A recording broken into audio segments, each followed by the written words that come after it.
এই কদিন তো পরীক্ষা হচ্ছে, মানে বৃহস্পতিবার থেকে পরীক্ষা হচ্ছে বাচ্চাদের। তো আসসালামু আলাইকুম, আশা করছি সবাই ভালো আছো। তো এই তো বাসা থেকে মানে সকালবেলা ওদেরকে দিয়ে এসেছি। 11টার থেকে পরীক্ষা ছিল আমার মেয়েদের।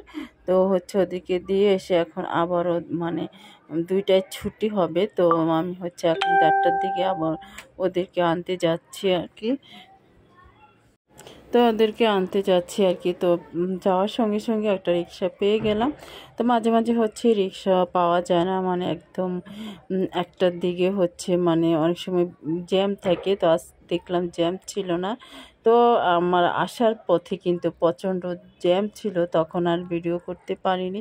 তখন মানে এত জ্যাম ছিল, প্রায় 10 মিনিটের মতো রাস্তায় দাঁড়ানো ছিলাম। মানে কোনো রাস্তাই পাচ্ছিল না রিক্সাগুলো, যে মানে বাম দিক থেকে ডান দিকে আসবে রিক্সাটা, সে কোনো রাস্তাই পাচ্ছিল না। তো এই তো আমি স্কুলের রাস্তায় দাঁড়িয়ে আছি। তো আমার বড়টা বের হয়ে গেছে, তো ছোটটার জন্য আমি হচ্ছে ছোট মেয়েটাই তো চলে আসছে, তো ওর জন্য দাঁড়িয়েছিলাম। তো বড়টা হচ্ছে ক্যান্টিনের দিকে চলে গেল। তো ও ক্যান্টিনে গেছে, তো বলছে আমরা আসো, সামনেই তো ক্যান্টিন, তো আমরা যাওয়ার পথে ওকে পাবো। তো মানে এমনি স্কুলের মাঠেই হচ্ছে ক্যান্টিন।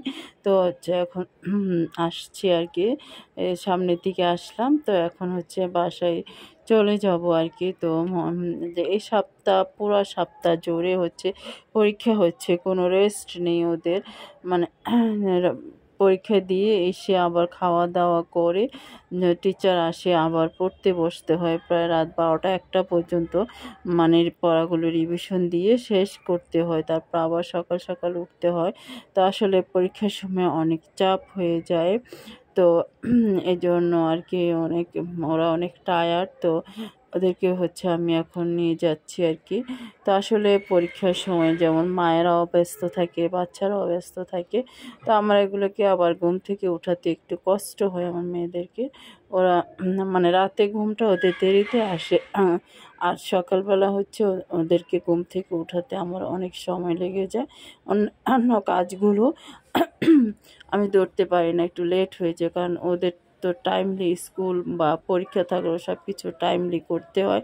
সেজন্য কাজটা হচ্ছে একটু পরে করলেও আমার হয়ে যাবে, কিন্তু ওদেরকে তো টাইমলি আমাকে উঠাতে হবে। তো সেজন্য আর কি ওদেরকে উঠে স্কুলে দিয়ে তারপর হচ্ছে আমি কাজ ধরি। তো সকালবেলা হচ্ছে ওরা নাস্তা খেতে চায় না, তো আমরা বড়দের জন্য আমরা নাস্তা তৈরি করি।